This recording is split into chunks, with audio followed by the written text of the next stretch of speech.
Hey everybody. Happy Tuesday. I wanted to just kind of get going into this right away so that I can draw because y'all seem to like that part. Not that you don't enjoy this part as well. But I hope everybody's doing well. I see there's a few people in the chat. So the books that I got this week, well, they are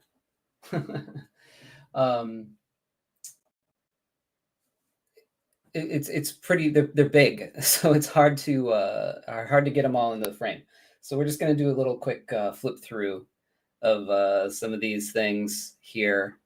Let me move this here. This showed up at my doorstep this week, and I did not order this. So somebody gifted this DC comic style guide to me. I have no idea who did it, but wow, what a great surprise! That's so fun when you get things that you weren't expecting.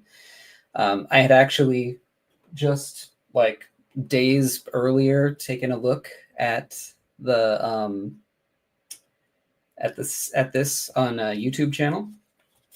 There are YouTube channels out for both of the books that we're going to look at, so we don't have to get like too into it. But this is the style guide from the I guess the early '80s that Jose Luis Garcia Lopez did, and it's pretty cool to go through. In fact, you can see on the other side is either like sticker like tape and stuff with the Pantone color, and like it's got all the colors in it. And this is literally like a Xerox. You can see the holes here. It's like literally like a Xerox version of the binder that they had, at the office after Jose did all the artwork for it. And I'm not going to flip it and turn it around. Well, maybe I will actually, to turn some of these things.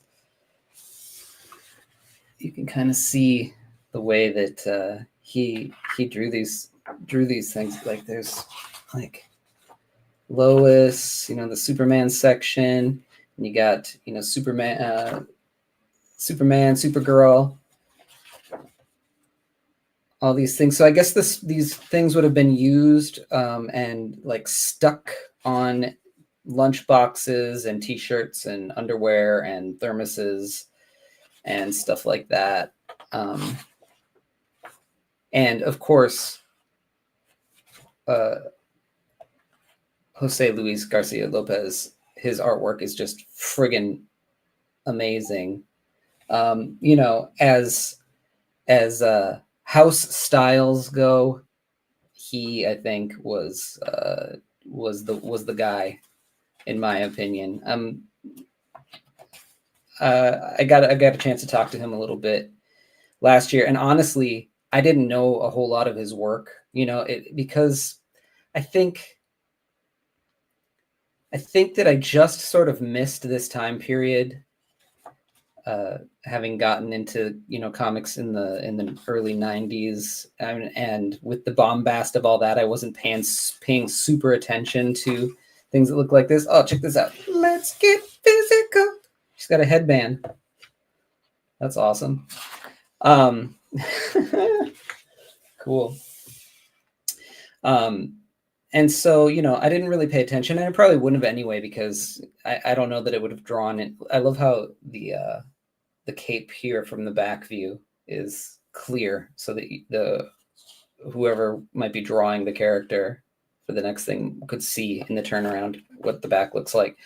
But yeah, like I don't think that his style would have drawn me in until I became a more mature, sophisticated person. But God, these just look great. I love all the little like I don't know, the extra elements that he adds to this with the lettering and everything. And from what I read in the beginning, it just said that he had like free reign to do what he wanted. And they just took him in and showed him how to do turnarounds at Warner Brothers with like the Looney Tunes stuff. you know, and then just said go for it. And so he came up with this like wild, like ribbony Batman thing. That Batman face is great. Like I probably had a shirt with that on it, almost certainly. But this is just, it's really cool to see. There's the Wonder Woman section. So there's different sections of every character. Shazam has his own section. The Marvel folk. You even got like the Red Tornado and Green Arrow and Firestorm, Dr. Fate, Martian Manhunter. This is really cool. Aquaman. So yeah, it's just really, really neat to a neat little thing to see, and cool. I don't want to screw this thing up here. Yeah, like it's, if you want to draw these characters from this time period, this is the book to have, man. And it's just like a really like cyclotron. The hell, he's rad. It's just a neat thing to have. These guys, these toys or something, maybe. So Mr. Miracle is rad. Look at this version of Orion. 86. I don't know what this is from. Maybe they were supposed to be toys. But all this little side stuff that he's just adding to it. I don't know. I love it.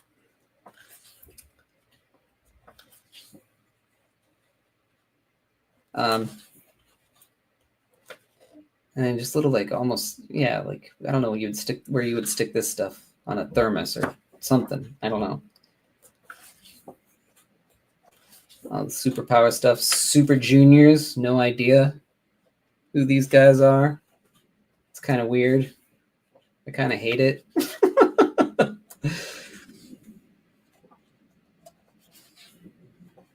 Yeah, and then the superpower stuff. Like I had superpowers action figures, and I remember watching the cartoon. So it probably was. This is like 80. It says 82. So I thought that this was wrinkled for a second. It's from the photocopy. But again, like I have no idea who sent this to me. No idea. It just showed up, and that's always really cool to like get a surprise like that.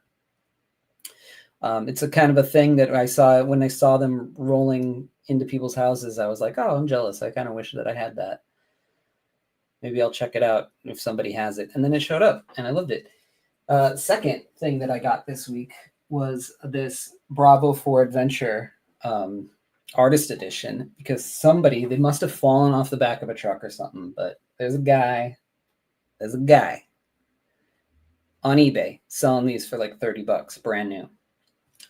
And it's Toth, and I wanted to check it out, so of course I'm gonna grab one of these, right? And I'm so glad that I did. I have a few artist editions. I have like Hellboy in Hell, and I've got the John Romita Spider-Man strips. I've got the Extremity artist edition, and I've got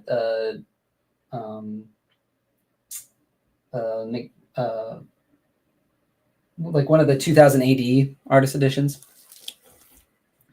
But this one is pretty great. Now, Toth is like one of the best to ever work in the business, as far as I'm concerned. He's not like a super god. I don't bow down to him. He's a fallible person. But, a lot of the stuff, you can learn so much just from looking at his stuff. And it's really neat to see these things. Like here, he had, eyes on this guy's glasses and whited them out. And he does some interesting things with whiteout like this. And I looked at the actual book. I have the actual story, and the way that it reproduces is pretty neat. Even the way that he throws it kind of over the top of them with the whiteout, which, he's not super known for textures. But, what really gets me about Toth is his ability to convey sort of emotion and things in just tiny, well, you can't really see that on here, in just tiny faces and laying down lines. Look at this face right here is like one of the best faces I've ever seen drawn. I will lower this a little bit so you can see. And what he did is, you can see he sort of like blocked out the hair with the black and then went over it with the brush to put the lines in. And yeah, just the emotion that he gets in the face with this stuff. And, you know, he most of the time, I think that around this time probably he was using just like felt markers and things like that, and then going in with, I don't know, maybe a brush, maybe a Sharpie here and there. He didn't use like tools that, you know, most folks would use traditionally. But yeah, some of the faces, when he's, even these small little faces and stuff, it's something to look at, something to study. I'll show you one of my favorite faces that I've seen drawn ever is in here somewhere. What the hell was it? I just love these artist editions. I love to see the whiteout on them, and I love to see the patches, you know. This character here, how his like eyes are just sort of like black because they're squinted so much, you know, until he does this little thing with his eyebrows.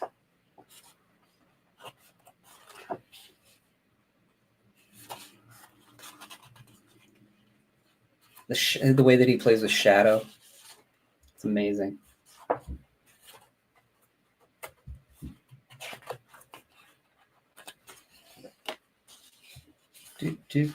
Come on, where are you?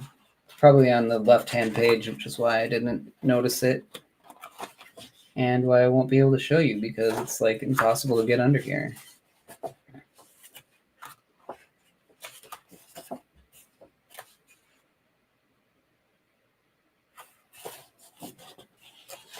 It's great, like aerial scenes. This face is great too, right here. You know, here it is. Look how great that face is.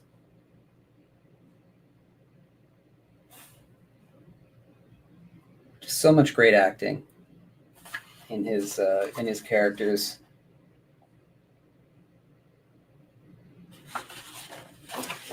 Yep. Even the sound effects and all the little things that he does, you know, that were just very much him. It's just awesome. I also got the new mystery box, mystery mail from Desert Island. So I don't even know what's in here. Let's take a look real quick. I saved it for you. Let's see what Desert Island is shipping out this week. So I think I told you all this before. I got it because they were supposedly, well, they put a special like Charles Burns kind of zine kind of thing that Charles Burns was only releasing through them, and I got it, and then I didn't cancel it, and I just really started liking all the kind of weird stuff I was getting. So if you want to get it yourself, you know, go to Desert Island Comics and check it out. There's always something interesting in here. Let's take a look.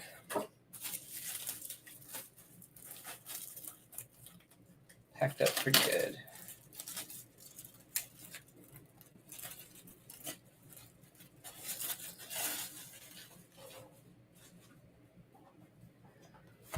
So we got this little babies having Garfields, an epic tragedy. This weird little mini comic thing here. Aaron Shattuck. And then we got little mini in here from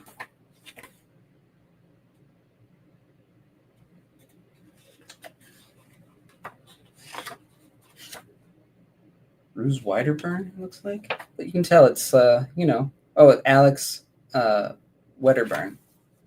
You can tell that it's, cut and stapled themselves. It's very, very janky, but like the art looks cool.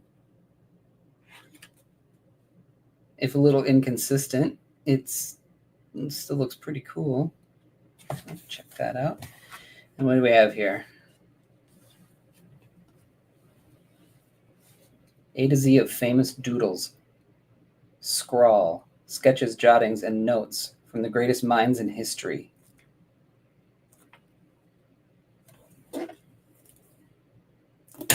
Well, we'll take a look at this in a second. Wedding Juice and Other Melodramas. See, I would never have picked this up on my own.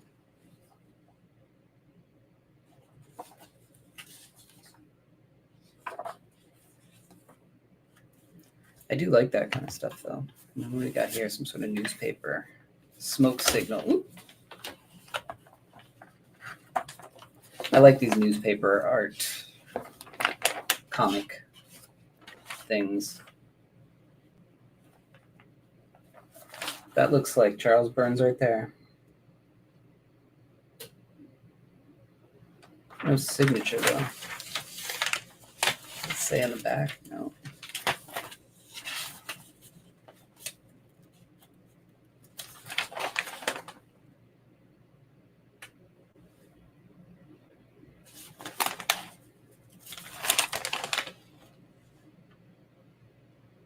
Some cool indie undergroundy looking stuff here.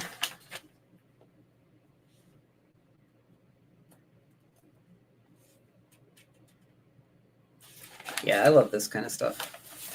And then let's dig into this book real fast.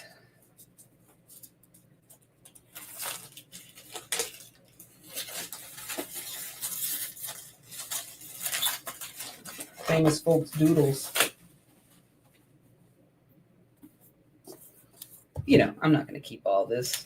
I will give some of it away. Or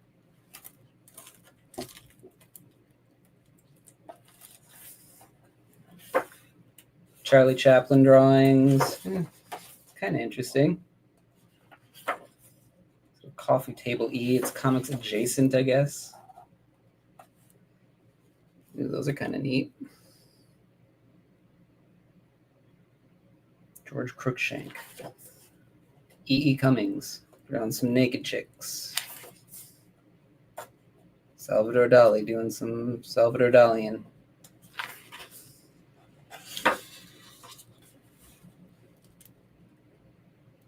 Thomas Edison, little scrawl. Eisenhower. Hey, Eisenhower did some rendering. Even kind of drew himself, it looks like. Gershwin. Oh, that's really great. I love that. Well, it's something kind of interesting.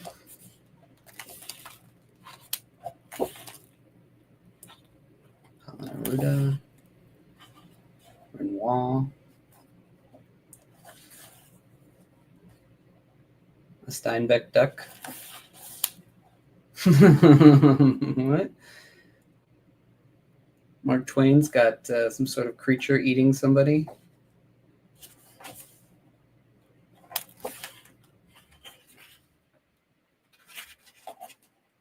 Bunch of different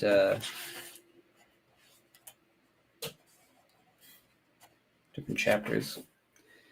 Well, it's interesting. I don't know if it's something I'll keep, but it's kind of cool to look at. So anyway, that is about all the news that's fit for print as far as new stuff that I've nabbed this week.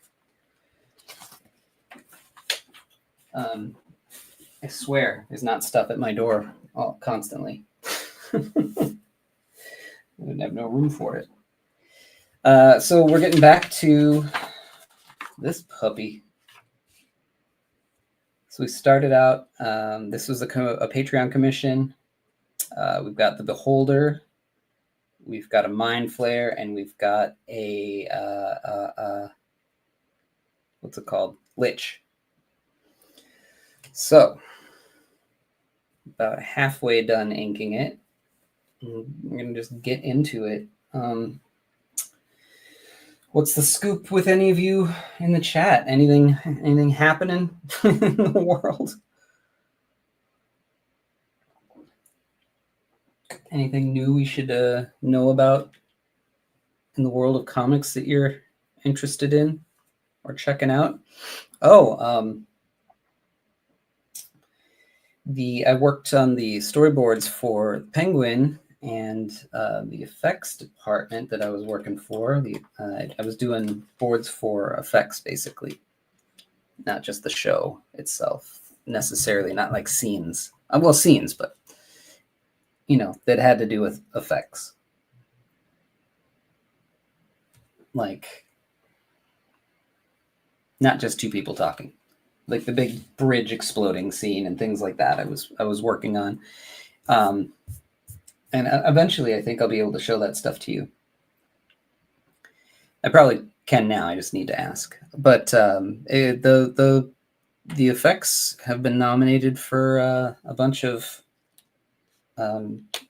effects awards. So it was kind of cool. I put it on my Instagram. They kind of show the scenes, and then very small over in the corner, it shows the scenes with my boards next to them.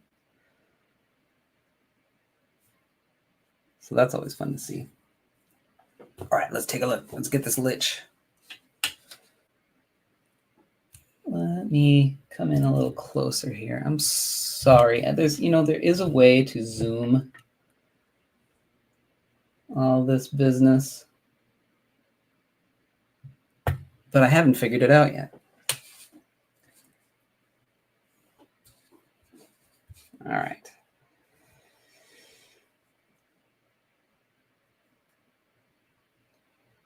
I designed a zombie this week for a story for an image comic that I'm going to be doing, a little short image comic that I'm going to be drawing. So that was fun. Zombie has been done a million times, but I don't know that there are nearly as many inspired zombies as the ones that William Stout designed for Return of the Living Dead. So I did a lot of I had a lot of inspiration from that.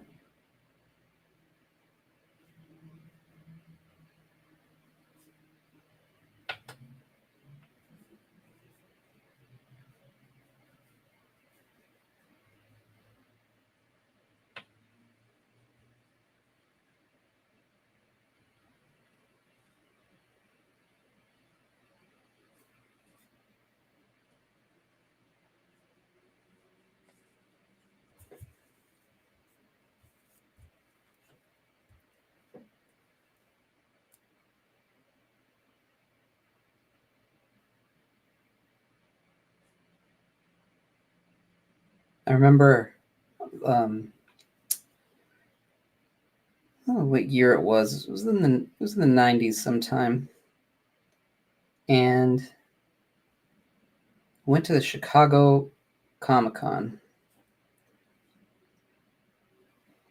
And I brought my artwork with me. And now, I was probably 13 years old, trying to get a job at Marvel or DC or anybody who would have me. And I did some Ghost Rider pages, and I was really into,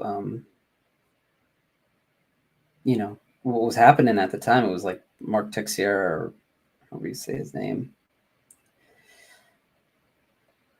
And just, trying to draw like that kind of Ghost Rider. And I don't remember if it was Denny O'Neil or Dick Giordano, because I know both of them looked at my work. And they said, skulls don't look like that. Don't, why would you draw a skull like that? And I was like, hello, like the incredibly successful, super awesome looking Ghost Rider book that's out right now looks just like this. And they're like, no. You gotta, look at a real skull. Look at how it goes. And so, anytime I've been given advice from somebody who,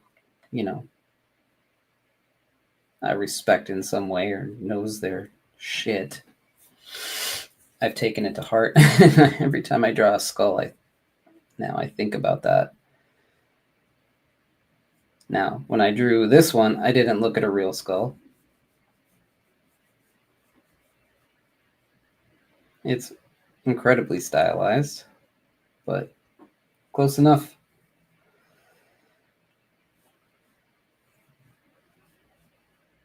Don't want the ghost of either of those guys to come at me for drawing a stylized skull.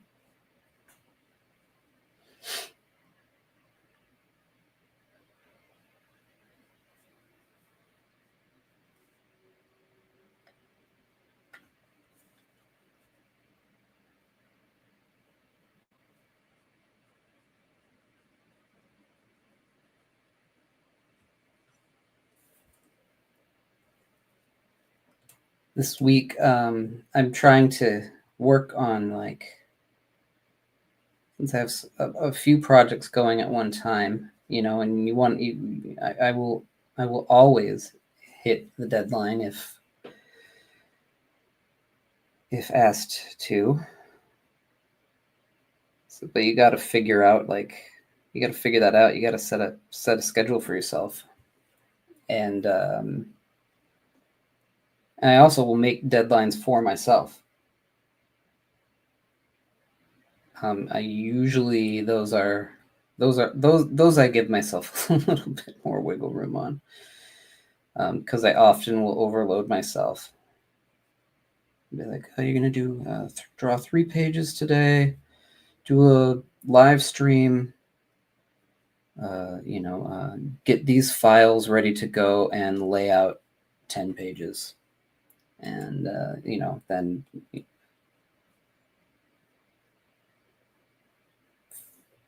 4 o'clock sets in and you've done one of those things. I'm like, oh my God, I've got a couple hours left to get all that other stuff done. No, that ain't gonna happen. But if I've got a deadline for an actual project from an editor or from someone I'm doing a project with, then I'm gonna do my best to hit it, and I almost always do, because nobody is perfect. But I did set up a schedule for myself this week that is just ridiculous. And part of it is taking the 160 page book that I just finished, and I should have been getting the files ready as I was doing it, and I wasn't. I was just getting them ready in Photoshop or whatever, but I wasn't laying them out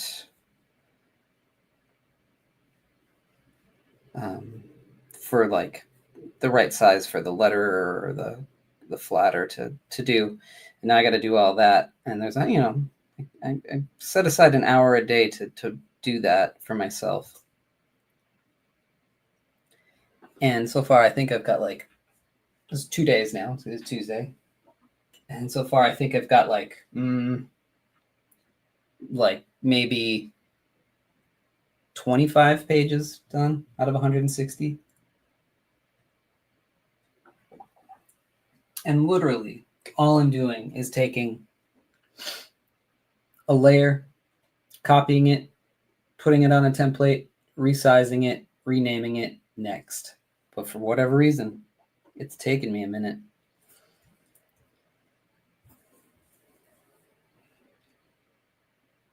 I think it's like repetitive things like that I'm really bad at. Like if I had to work in a factory or something, I'm pretty sure that I would lose that job pretty quickly.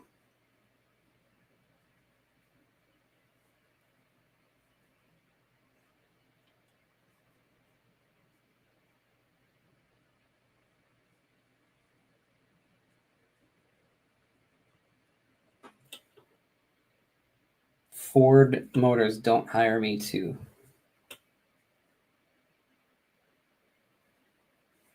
put bolts on something. Because after the fourth bolt, I'm going to screw up, basically, is what I'm trying to say.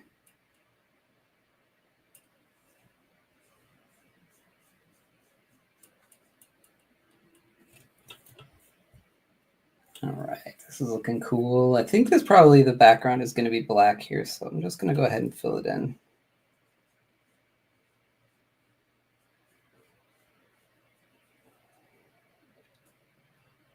I already had to re-up my ink on this pen. I just filled it last week.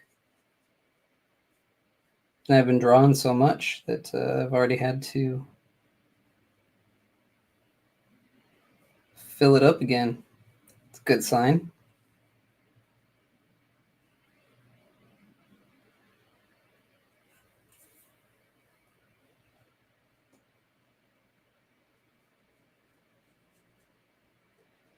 Oh, here is a bummer though.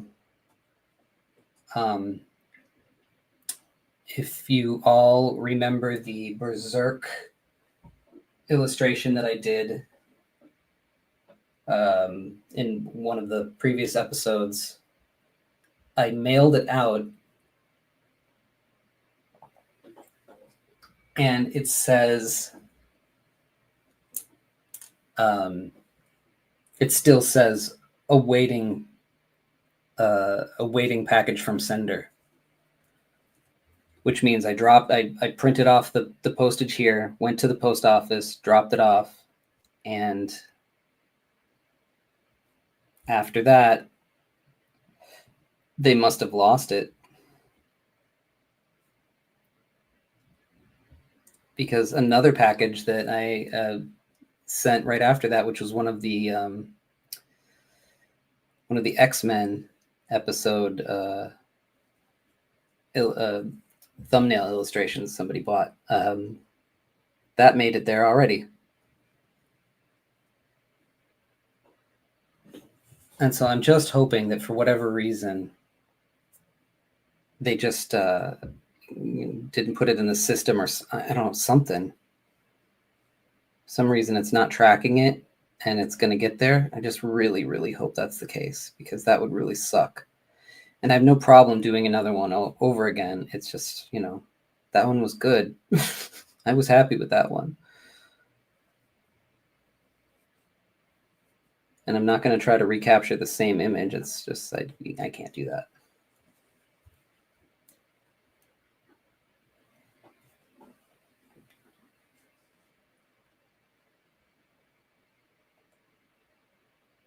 What's up, Anton? Yeah, they do take, those little things do take way too much bandwidth. I was talking to my friend Tom Neely, and he was like, well, like when I did, where is this going? When he was doing the humans, getting that ready to go to Image or wherever he was sending it to at the time, he had an intern, like a college intern, come over and do it, and that counted for credit for them. I was like, well, that's really friggin' smart.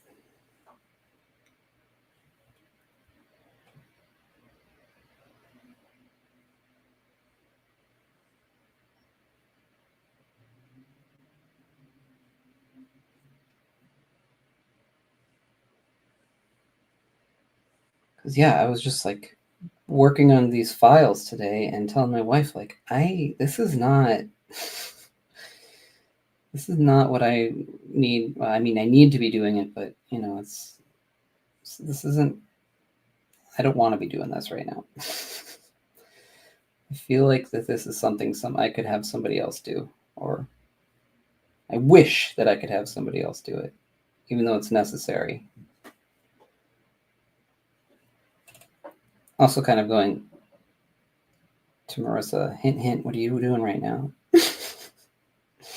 But, she's busy with her job. Yeah, I think that you can, like, if there's an art school near you and people need, whatever hours for internship, I don't know how it works. But I think you can get people to come over and, sign off or whatever to have you do things. And if that's the case, man, I might be doing that. I might pull somebody in an awful lot, especially if I can find somebody who's interested in comics or just visual storytelling at all.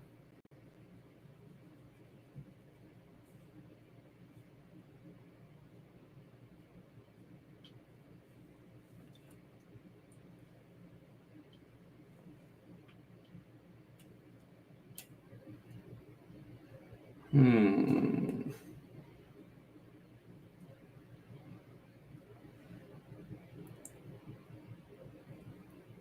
So this lich, I don't know what I want to do with. Maybe it just like fades into blackness on the shoulders and in the hair. So I'll make it look like a bit of a mess for a second.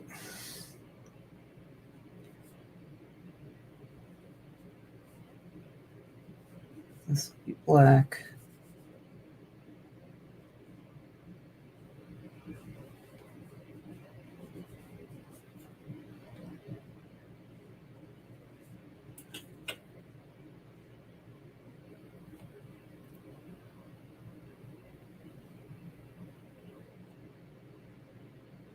And this morning, I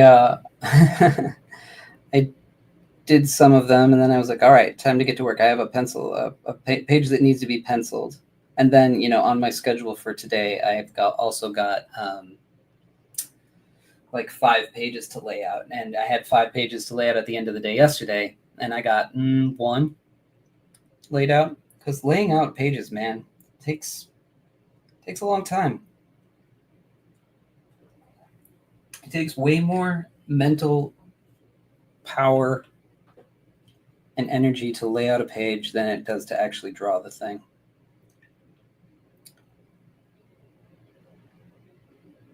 And so I was, gonna. I was on time. I was gonna get to work,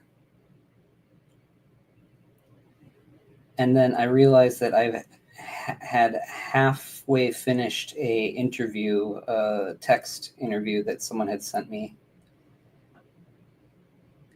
And I said, God, I better get to that. I don't want them to have to nudge me.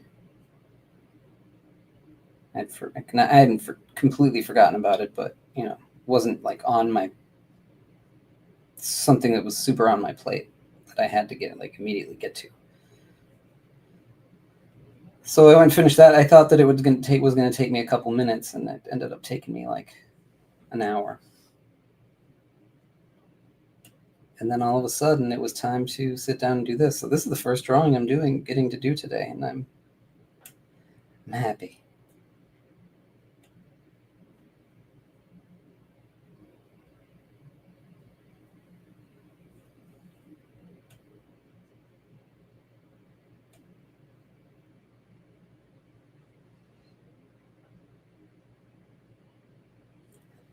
Anton, you say thumbnails and stuff take you in, and and layouts take you forever. Yeah, it's taxing. It's taxing because you're doing the work. You need to pick the right shot, give the right amount of um, space to the moment in the story. You need to make sure that the eye flows right. Uh, you know, you need to make sure that it's gonna work with the page that's next to it and not get distract from whatever is being told on that page. There's like so many elements that you need to think about.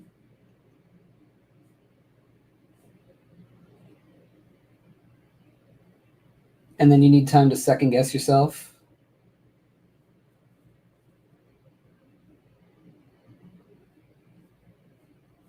And then rip it up and then start over,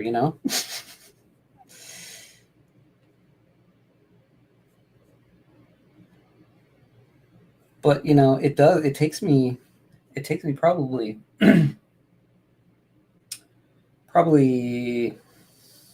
an hour, I would say, to lay out a page.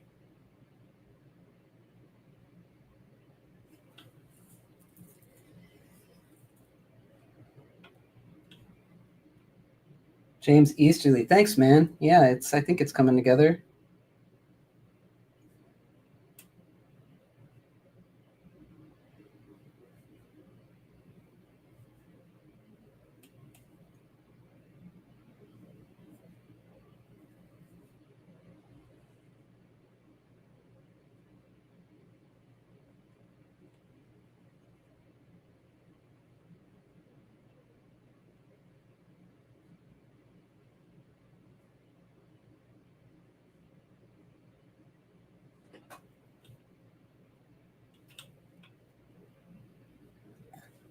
All right. So let me just do one more line here, and then I'll blacken this.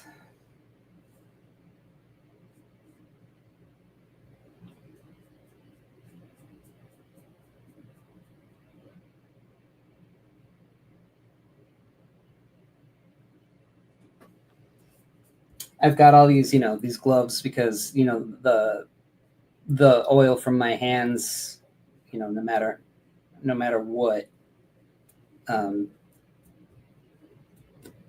as I touch it, I don't like this when it does this kind of pooling. I hate it. I just like a nice flat solid black, and the more oil from your hands that you get on the page just by naturally drawing, the more it's going to do that. So I finally got to the end of the the supply that I had, and I just wash them. I don't throw them away or anything. And I stuck them in a sink with some OxyClean, and it just went black.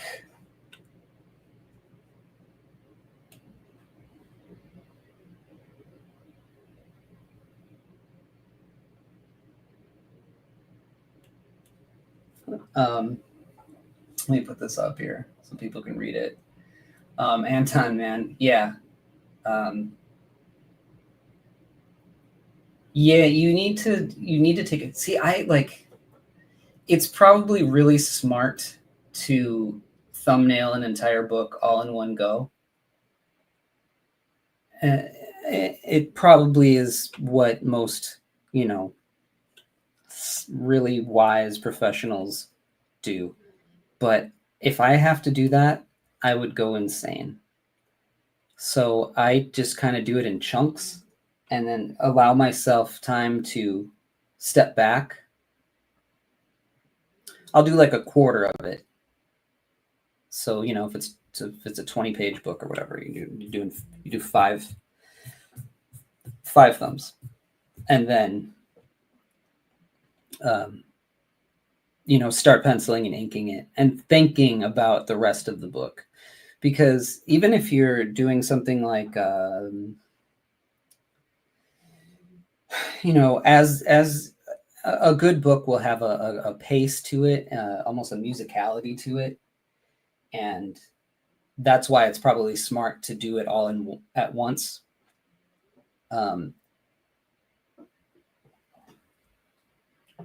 Because then you can see the whole picture and change things in the beginning if you need to. If you get to the end and there's a problem. But man, I'm not. That's not. I can't do it. I mean, I'm getting better at it. I am getting better at it. I'm doing things now that I didn't do in the beginning of my career, which are things that are helpful to the process of making a better book that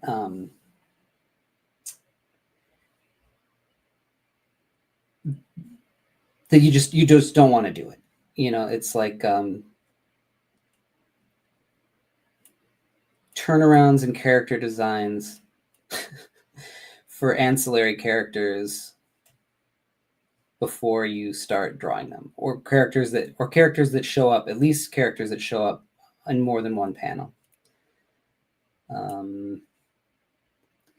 Doing character designs and turnarounds at all, because usually I'm just like, well, it's my book. I'm just gonna draw it this way, or design the thing on the page or whatever. It's way more exciting to just move forward than to take the time to do all that crap. But I'll tell you what, after doing this long enough and running into enough problems because I didn't do that, I'm saving myself so much more of a headache.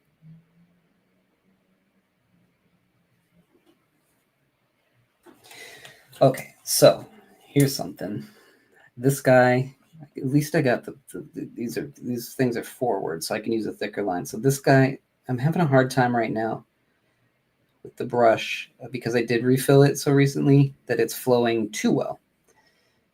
And I'm not getting this like nice crisp thin line that I like. And also, because this thing is further in the background, the line should be thinner. Yeah. So I'm struggling right now. So what do? Let's move to a different tool.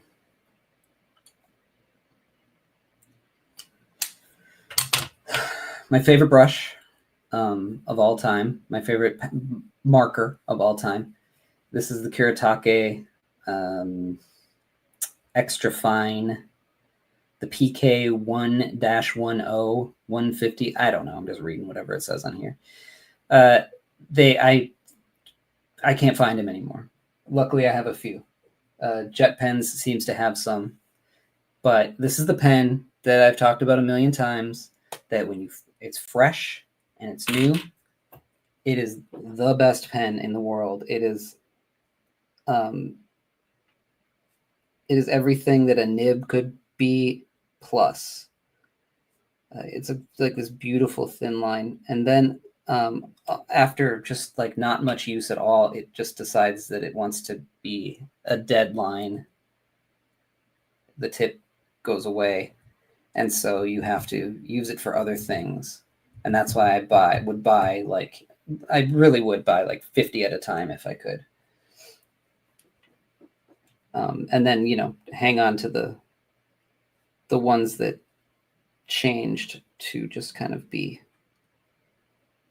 a deadline. But and so I can't find them anymore, so I rarely use them. But I was inking a page yesterday, and I really needed control in a fine setting, and this is the pen to do it. So I busted a new one out, and I'm using it on this commission. Normally I would only use it on like pages, but I need the control. I need the line.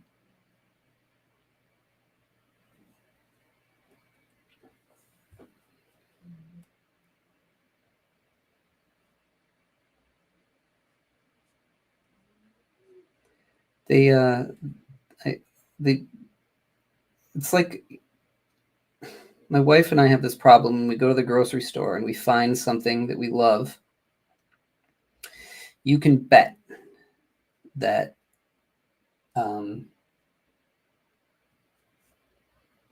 after a month or two, they're going to discontinue it. And that is what I'm also finding with these brushes and pens that I love. The brush that I found that is like perfect for me, they've discontinued it. I can't find them. And they're from Japan, and good luck. I even have like people scouring Japan for me trying to find them, but they can't find them either.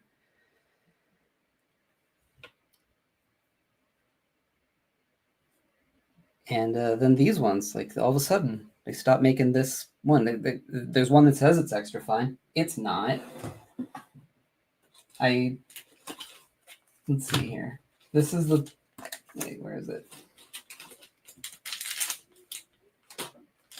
I've got a couple of them left. So this is what the package looks like for this pen. This is the one that says almost the same thing. This also says extra fine. As you can see, it's dark blue. And it's not the same. It's not the same thing at all. So I thought when I bought my next round that that's what it was going to be, but sure isn't. Sucks. But that's okay because it felt like I was being really wasteful anyway.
I feel like for this eye, it's going to be really the focus. I want to go in. That's an 8. I need a 00. I need a 005. Here we go. Start out thick and then go in real thin.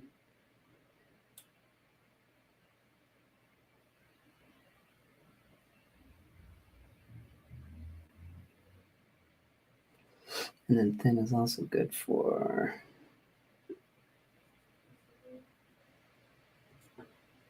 the veins.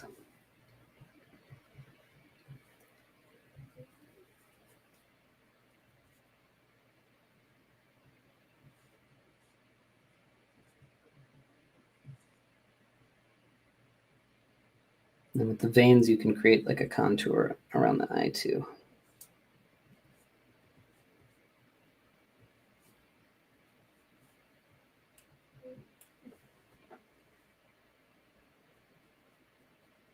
And at the bottom, thicken that pupil thing up.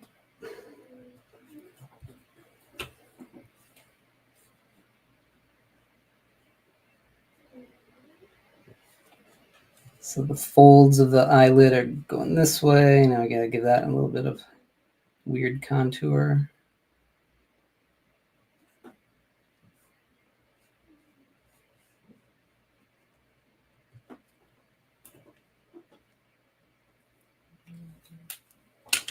All right, let's hit the rest of these eyes.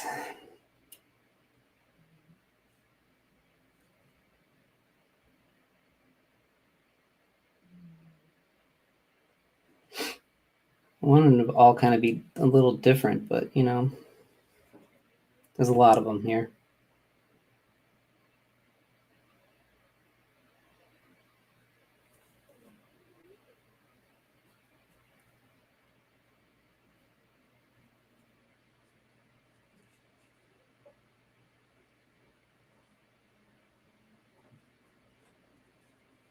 Got some like goat eyes. I got some.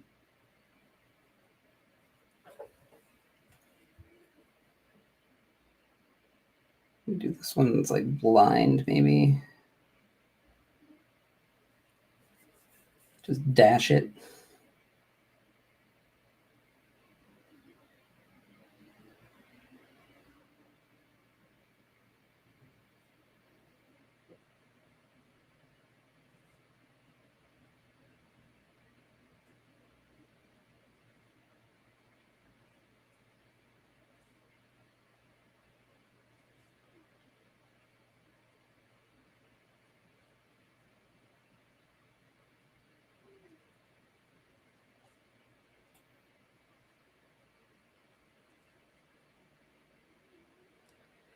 I don't have like a cat eye, I don't think.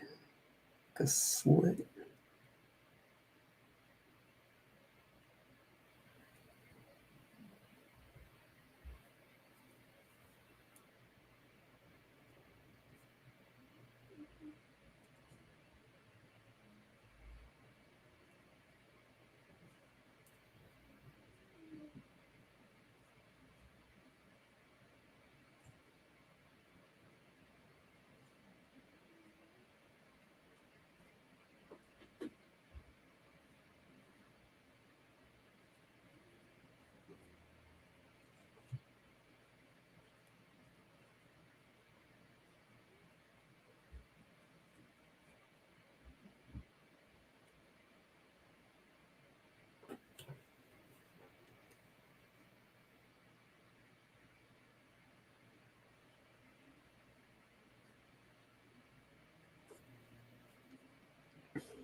So you may have noticed, or maybe not, that I haven't had a whole ton of new guest episodes on. Um, and it's partially because my workload has just increased so much.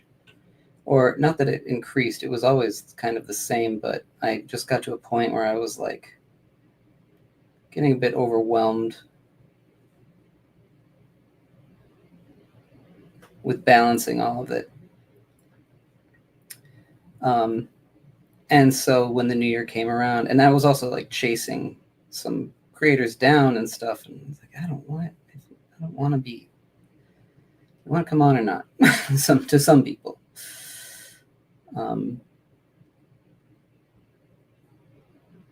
And so I slowed down a little bit, and I am a little bit happier for it. Obviously, I also added this segment to the channel, but I am going to be picking that back up. So the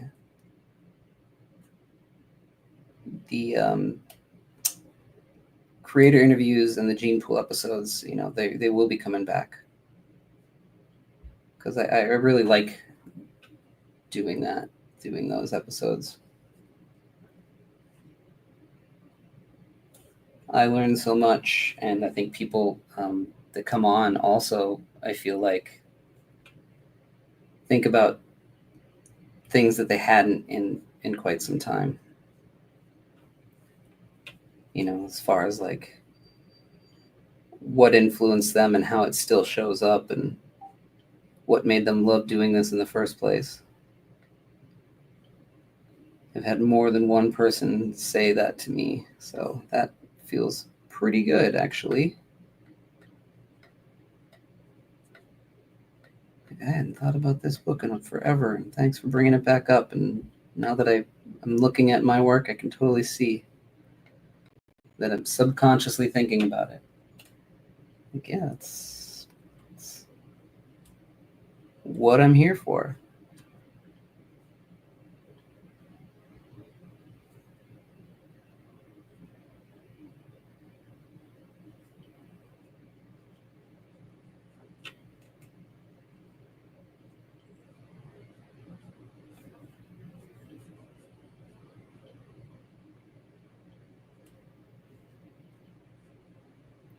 I also just had some people tell me that they listen to this while they're driving home from work. And so I have to apologize because I didn't really design this as an audio thing, because I'm doing drawing on here. So there's moments of complete silence where I'm not talking to myself like an insane person. So if that is what you're doing right now, many apologies for the silence while I think out what I'm doing here. All right, so let's see.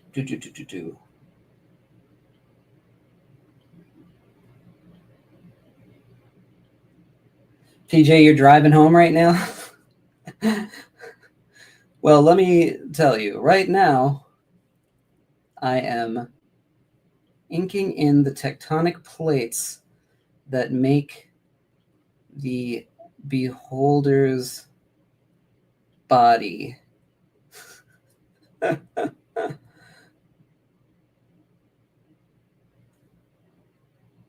Also,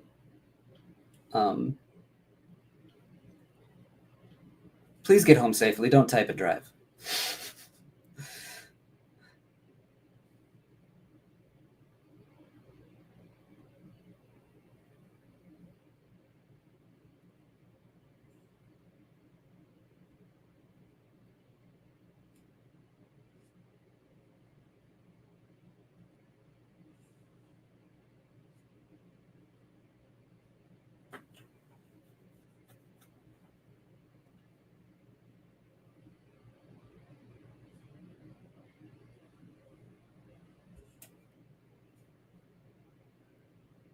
This guy's body's so weird. It's really hard to wrap your brain around as you put it together.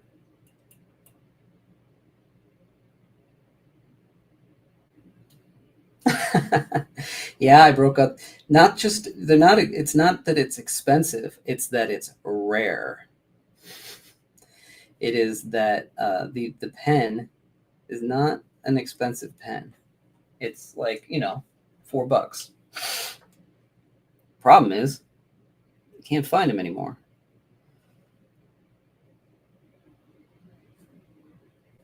But you know what? For you, PJ,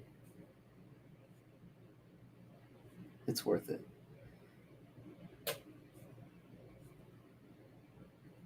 You use what you need. If it's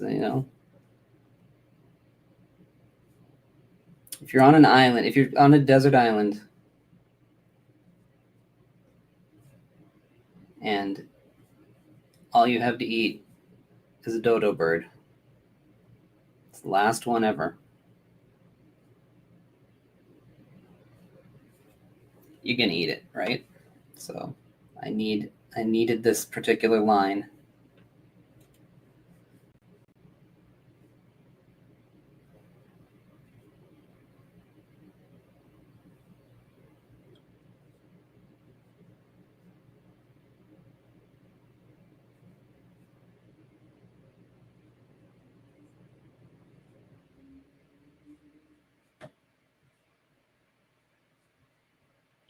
I'm confusing myself in here.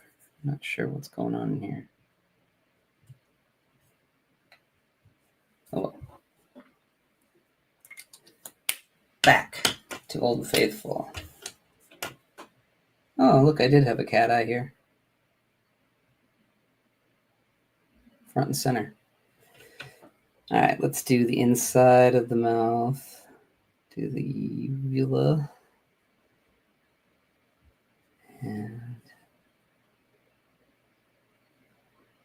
the void that you fall into after it eats you.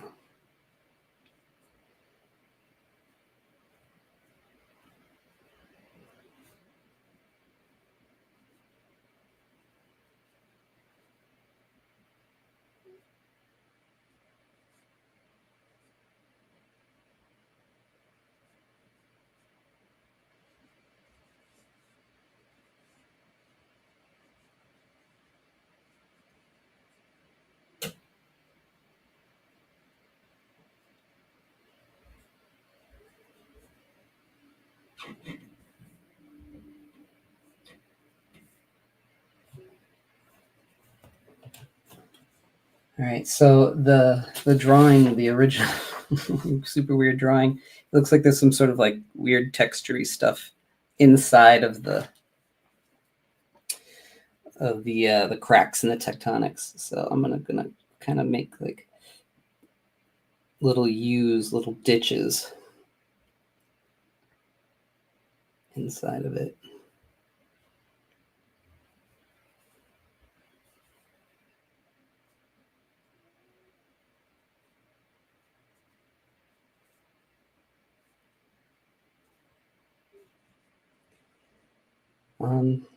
Where's my light? Where did I decide the light was coming from? Did I even?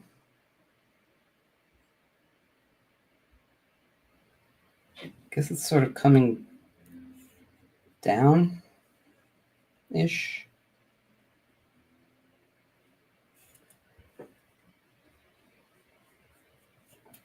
So that means, okay.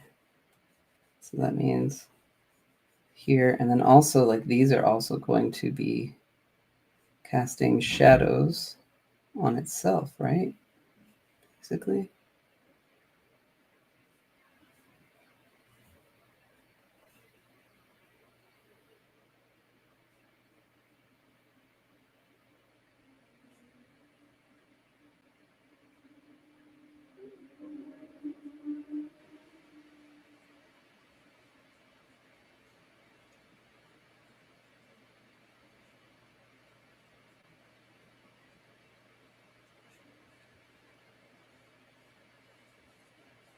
I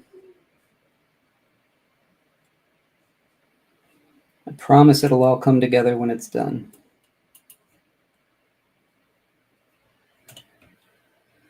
That's pretty good. Cast over himself on here. Where that is.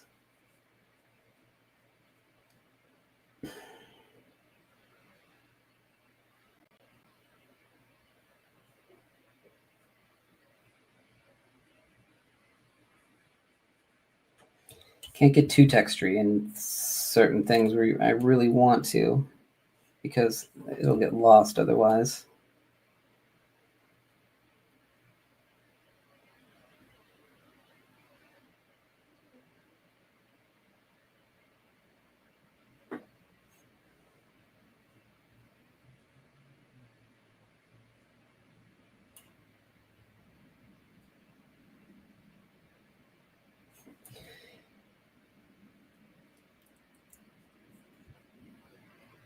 Because I do need to draw texture on these plates, I think, because that is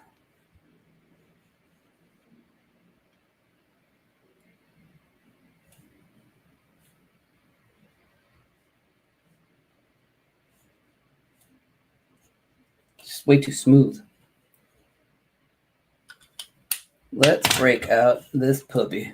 This has been doing, I better not jinx myself, but this has been doing great, this pen. Do need to dip it in a sheet of scratch paper. You do need to kind of dip it in water every once in a while to make sure it keeps flowing. But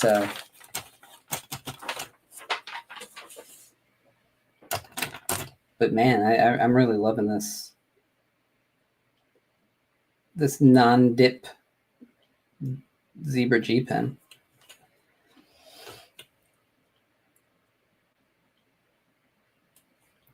Oh wait, let's do I didn't finish the gutters. See, I got to finish that because if I don't, and then I go and add texture to the plates,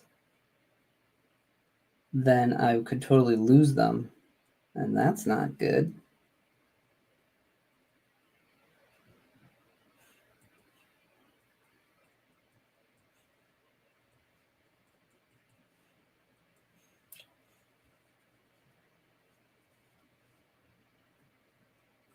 Let's do some hatching inside the mouth, radiating out.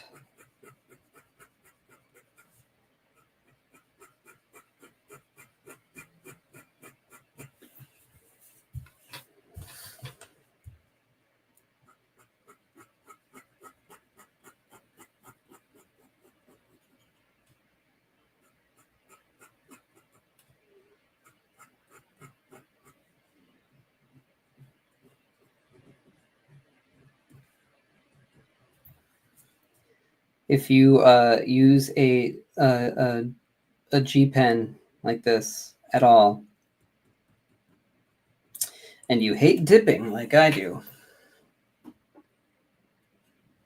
or you hate when your line runs out when you have this perfectly beautiful line and halfway through it runs out of ink and then you have to try to pick it up from that spot and it's never as good as you want it to be. You can tell. Nobody else can, but you can. Then I highly recommend these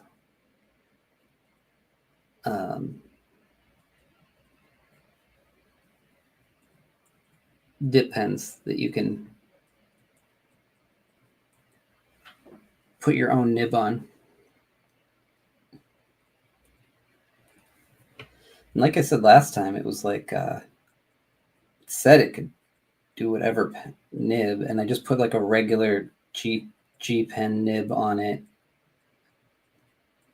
and that did not work. It leaked all over the place.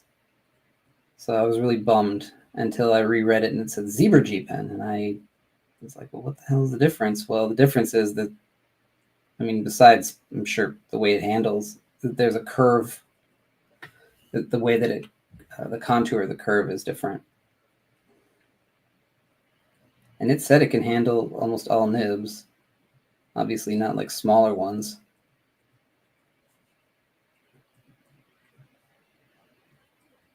I think there's an adapter for that, actually. But yeah, the regular G pen, man, it was just too rounded. It just didn't work. Yeah, James, hit me up. It's called Alderman. Alterman? Ackerman pen. You can just Google it. They got their own website. There's a few different models. This has been like a holy grail thing for me because, you know, I just hate when my line runs out. And so the Pentel pocket brush was like a freaking revelation. The very first one that I got, I was lucky and I got a good one because they're not all Pentel pocket brushes are made equally.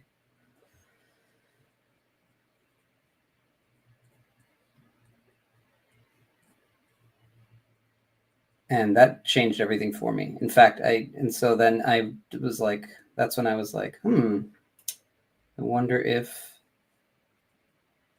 the Pentel water brush works, and it does, and that's pretty good. They're all good for different things.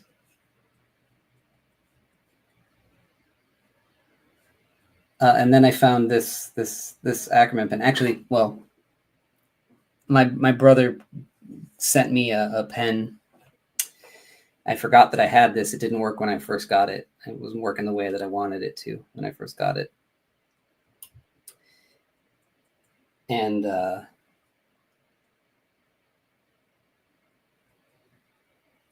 so it sat in my little basket on the shelf here for years, I think.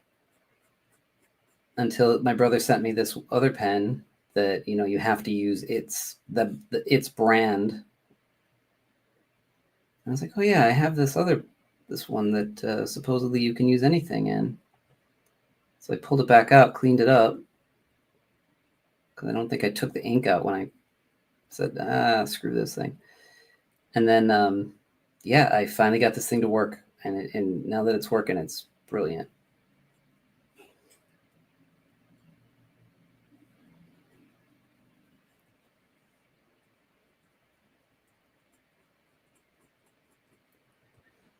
I'm going a little longer than I had anticipated, but I'm so close to being done. I think I'm just going to get as far as I can. Maybe not the entire background or anything, but I'll finish that on my own and then show everybody next week before I mail it off. But I'm going to get further on this. Like, this is feeling good. He's feeling good. These cat eyes, maybe I can do like a sort of spiral around it. I decided to do the tectonic plates the way I do like Ninja Turtle shells, with a swirl emanating from it.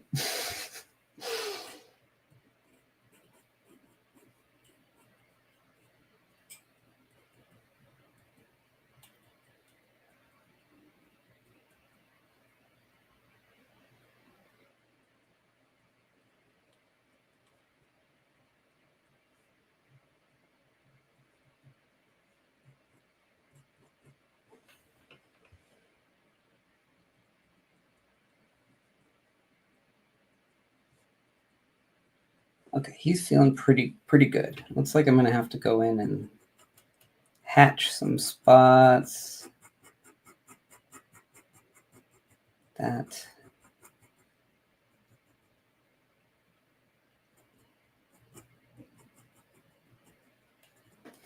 But he's looking pretty good.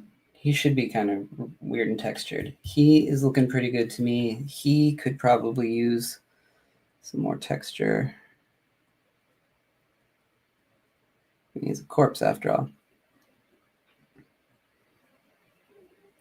I like this thing where you kind of like just do consecutive little like circles of different size and shapes.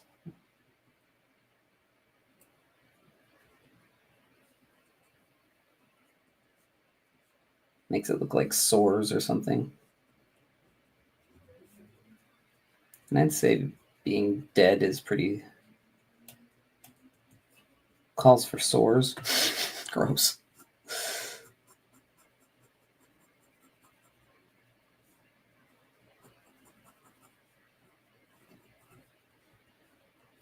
I'm gonna keep that eye like pretty clean. I'm not gonna put bloodshot in it, I think. Maybe it's a little creepier that way.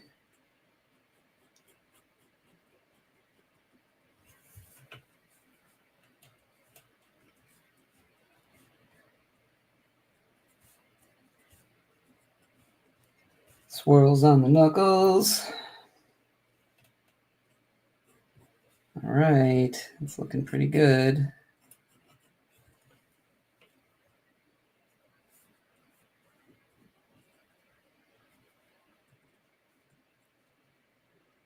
I just want to kind of suggest a background. So let's see where that this thing go. So let me do. So I've got like a pillar here.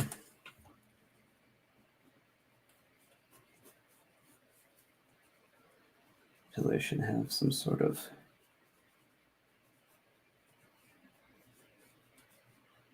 what you call them, other elements.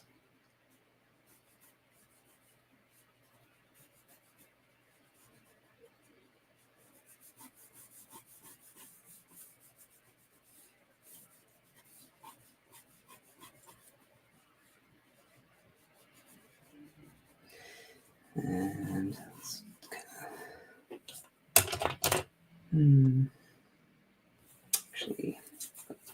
way.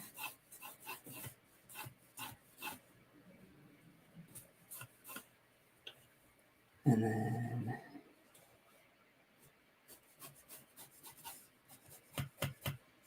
so this is going to be all black. All black.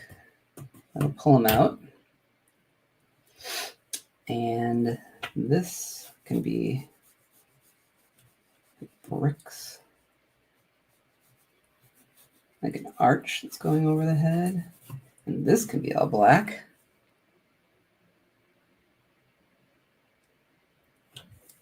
All right, and then let's do this. A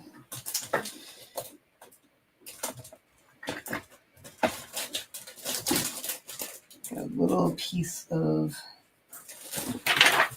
scrap paper, and we're going to break out the rake. Let's break out the rake.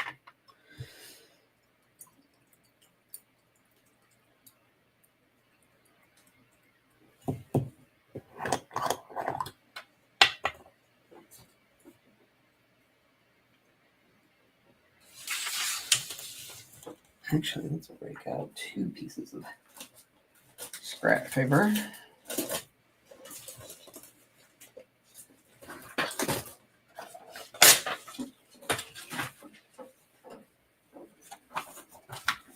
One so I don't have to clean up, one so I can block stuff.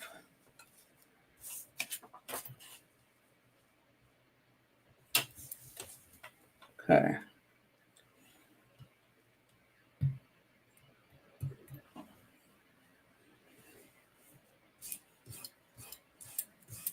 The rake is cool. It just gives you this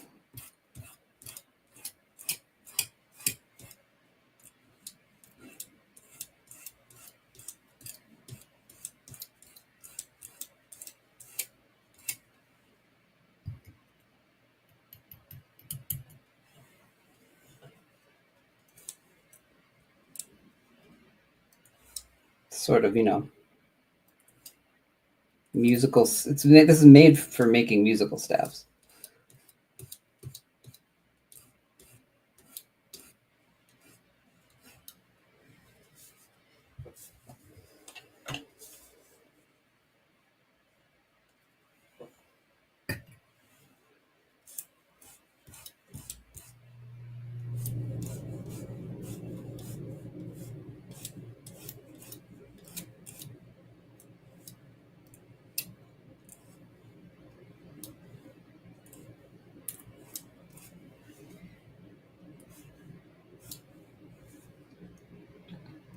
And I could probably stand to be more, gentle with it or whatever. But, it makes for a great texture.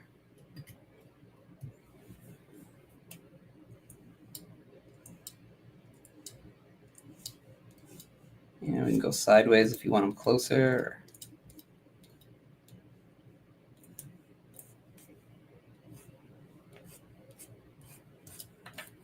And then I think as it kind of gets further away here, we'll do a lot more, make it darker.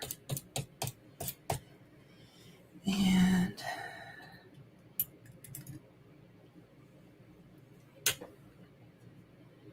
this is another tool that you can get at that paper and ink supply company. I got my line there. I know where I want that to go. Just don't hit the eye.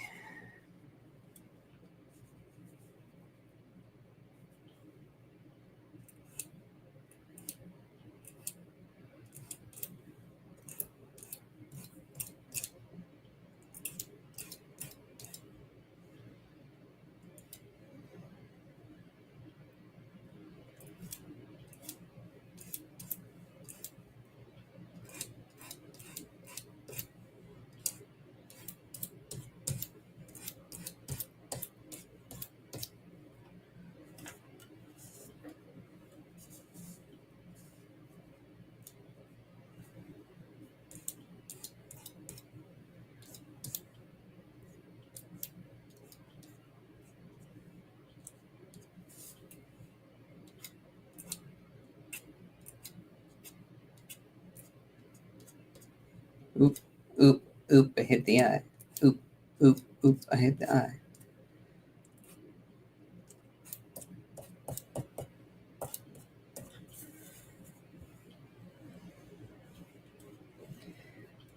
And over here, I can just kind of lightly do it.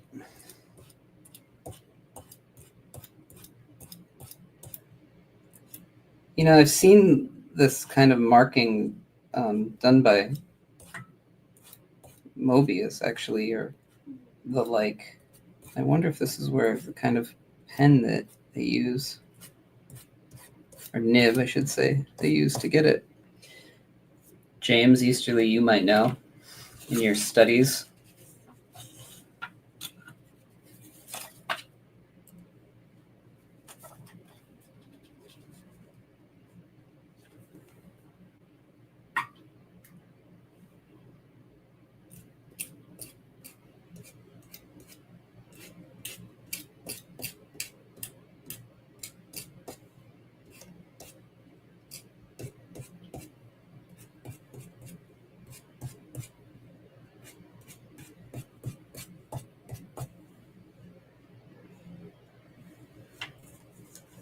Okay, I think that looks okay for that.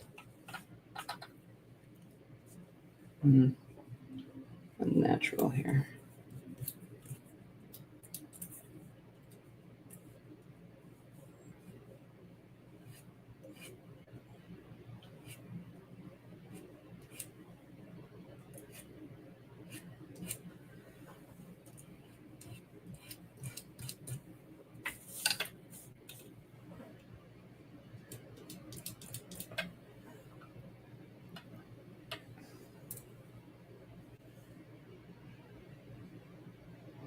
They might have been gluttons for punishment, and they were, certainly, but I'm specifically talking about, like, here, can you see that?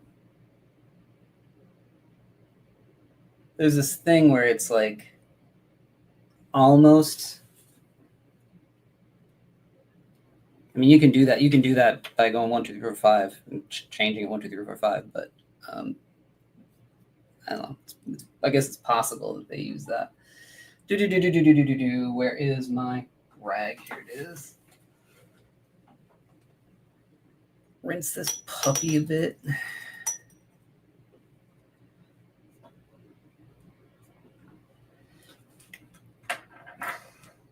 Got to remember to wash that thing.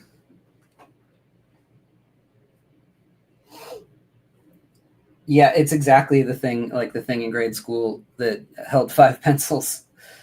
PJ, you're right. Yep, it's for making musical staff. So staffs. All right, so there's a lot of texture going on. We gotta fill it in with some black. Let's get this out of here. Doing a lot of flipping around now.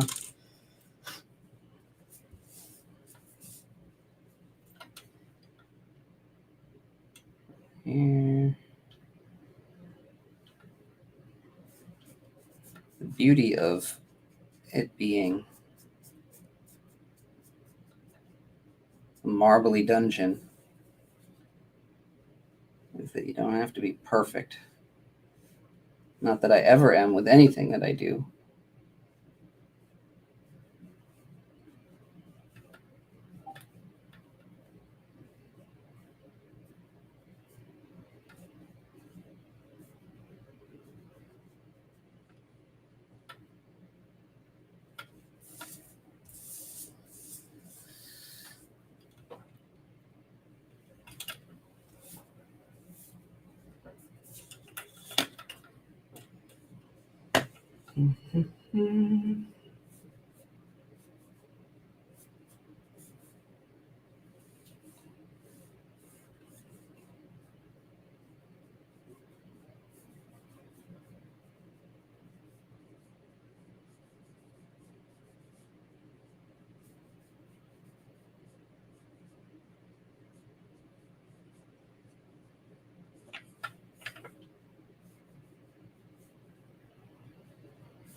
Back here, I'm allowed to be a bit of a mess because It's not what we're trying to pay attention to. Oh shit, I forgot that it went over here. Oh.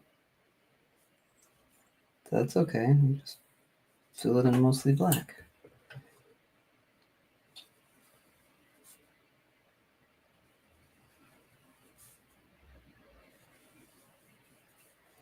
I've got another commission up for Patreon that the commissioner asked for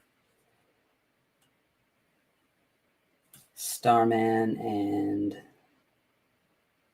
the Spectre. Never drawn Starman before. Spectre I did not too long ago.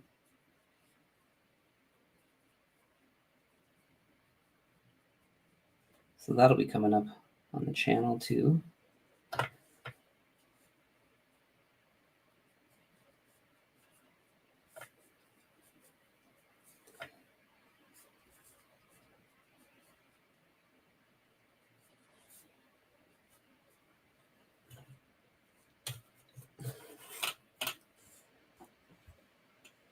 Needs to have a little bit more texture, but I think I need to go in a little finer. All right, now the next part.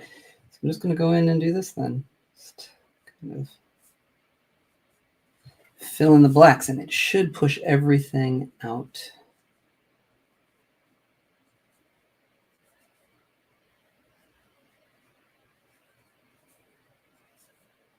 The danger of being so textural with things is that if you're not minding the piece while you're working on it, it's all going to get muddy.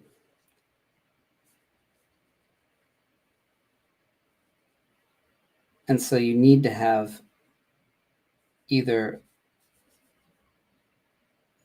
big black areas or big just clean white areas. I'm not very good at leaving clean white areas.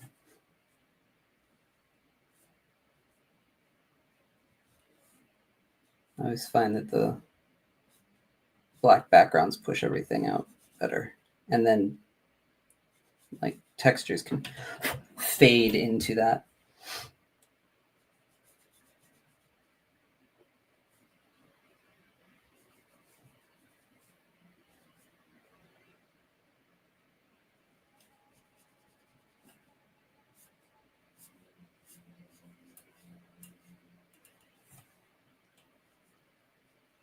Getting close here. We're getting close. It's taken me from last time, last session was like an hour and 20 minutes, but I talked about stuff for a while first. And then this one we're at an hour and 30. So, let's call it like 2 hours to draw this, I guess.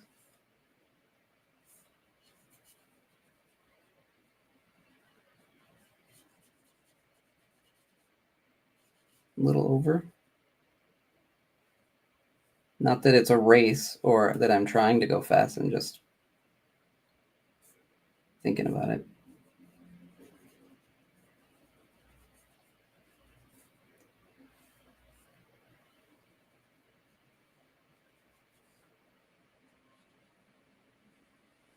I got some really great notes on my inking on the project that I'm doing right now.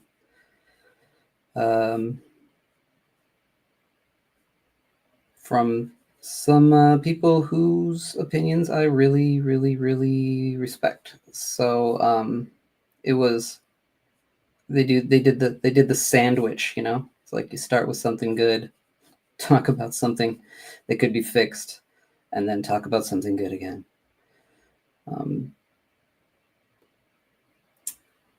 And the points that they made about what I could do better on this project, and it goes for everything that I do, really, is were all really helpful. And one of them was, making sure that my planes were inked so that there's like a separation between the line weight of the foreground and the background on things. So it doesn't look like, so for example, like one of the panels was somebody in a car and there's like a building behind them. And because not much of the car was represented in it, even though it was, it's implied because they're in it in the panel before. The building in the background was almost the same line weight as the figure, and so it didn't feel like the person was inside of a car with the building in the background. Does that make sense? Like it would have worked if they're outside of the car, but because they're inside of the car and there are elements of the car in the shot, just not very pronounced, that thinning the line for the background would have like really brought it forward. And that's just stuff that, you know, you think of as it's going along, but when your nose is up against the page, sometimes you're not paying attention to every little thing like that. And it's good to have an extra pair of eyes to remind you to do things. And I thought that was really helpful. And so, of course, now I'm thinking about that. And they also mentioned that I was like had like an indie style, which is not the first time that I've heard that. And I never really thought of it that way. I kind of still don't. I mean, it's different than, I mean, yeah, in the sense maybe that in the sense that you know, I don't ink like a house style for sure. I don't ink like Scott Williams.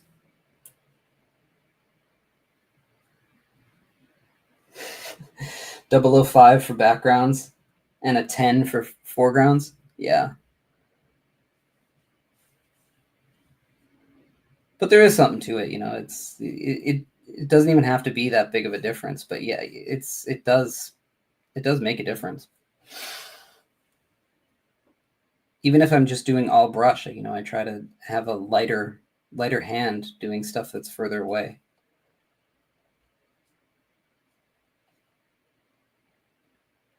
And I don't know if you're kidding or not about the 005 background, 10 foreground, but I'm a big fan of the 005 micron size. It's very tiny.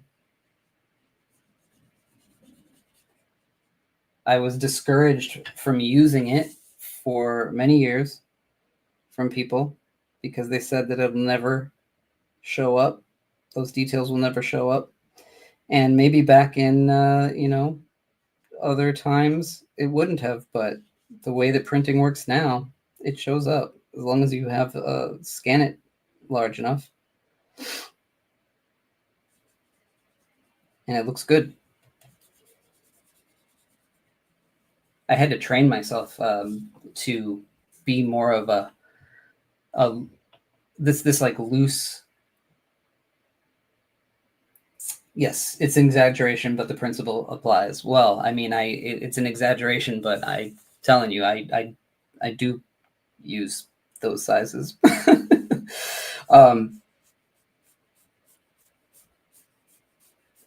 Yeah, I had to train myself to be less mechanical in my work and more fluid. And now I probably trained myself to go like maybe too fluid.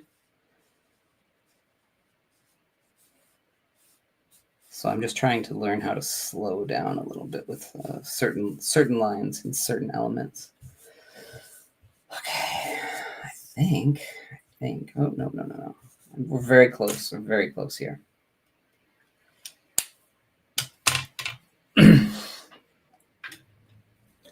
So these tombos are really great when they start dying. They do that, and I like to use those on cloth to get some little shadows and stuff, and it also can separate the plane. It doesn't do it does like a dry brush on it, And let's see, it can pull the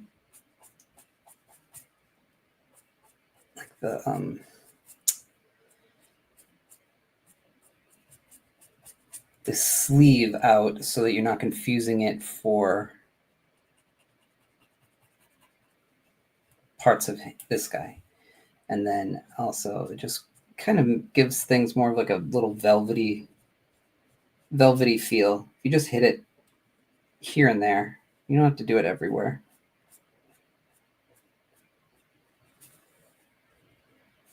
But if I did it on that sleeve, I need to do it down here for the rest of them too.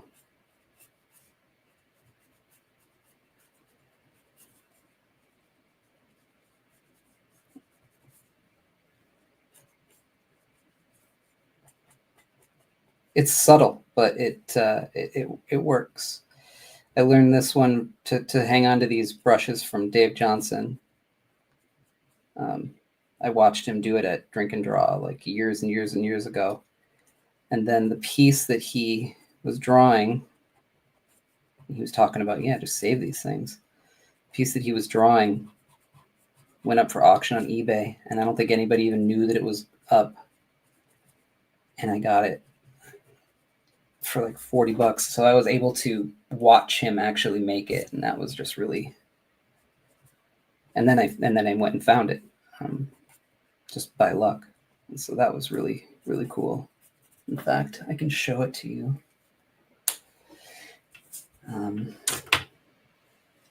As we end here,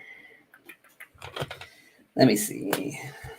Do a signature right here.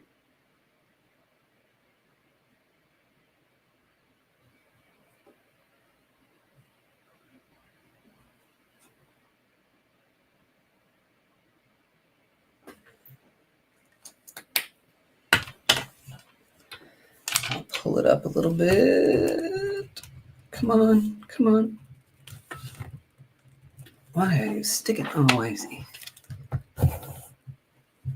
And, oh my God. There it is. PJ Smalls Patreon commission #1. I hope you love it, man. Here, let me pull this off the wall real quick. I'm going to turn this light out so there's no glare. And of course, I am no Dave Johnson, but here's that piece. You can see how he handled the dry brush on it, and that's just a Pentel brush, I think, or a Micron brush that was like dying. So that's pretty cool. And I've incorporated that into my work ever since. I'll hang it up correctly in a little bit. Awesome. Well, I will be, let's see, let me pull myself forward here. Boop. I'll be back next week. Like I said, I've got some more commissions to do. I've got some pinups I got to do for people. So these are all kind of things that I can work through during this time. And you can check out what I'm working on. Don't forget to like. If you haven't subscribed, please do that. Join the Patreon if you want a commission, or if you want to read some of the stuff that I'm kicking out here and there. Yeah. Buy my books, help me out, let me keep the roof over my head. Until next Tuesday, I will see you all later. Take care.